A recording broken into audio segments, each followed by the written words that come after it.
When did I first realize my child was different? Lila was 4 years old when I noticed something I couldn't explain. We were at the playground, surrounded by laughter and running feet. Most children her age were climbing jungle gyms or sliding down plastic tubes. But not Lila.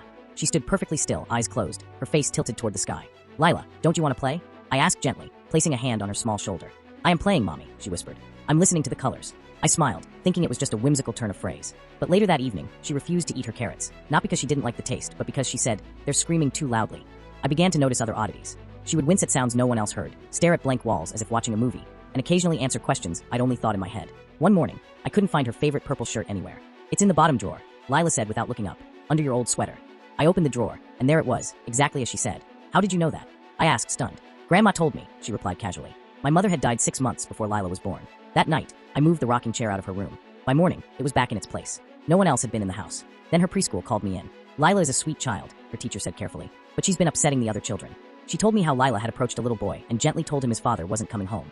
The next day, the man was killed in a car accident. At home, things only escalated. Lila began drawing pictures of people I didn't recognize. She'd wake up screaming about fires and floods, disasters that appeared on the news days later. She spoke of family secrets I had never shared. I was terrified. I felt completely alone. At my brother's urging, I took her to a specialist. After several evaluations, the doctor finally said, "Your daughter has heightened perceptual abilities." That was the beginning of everything changing. For the next 2 years, I learned everything I could about children with psychic sensitivities. I adjusted our home to reduce sensory overload. I started believing her warnings, documenting her predictions. Slowly, she began to flourish. By 7, she could find missing objects, describe people's emotions with vivid color metaphors, and explain her visions in ways that made eerie sense. Then came the nightmares. She began drawing the same image over and over, a dark shadow hovering over her bed. "It's coming for me," she whispered. "It wants to take me away."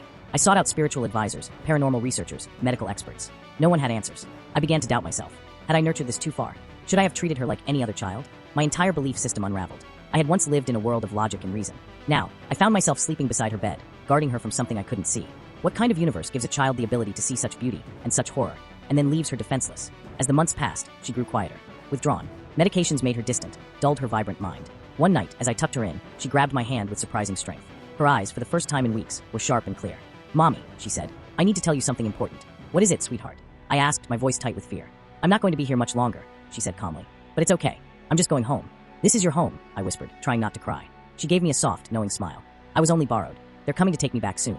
3 days later, Lila slipped into a coma. Doctors found nothing physically wrong. She had simply gone somewhere they couldn't reach. I sat by her side, holding her hand, when I felt something stir in the room. The monitors flickered. For just a moment, I saw what she had always seen, colors that sang, light that whispered.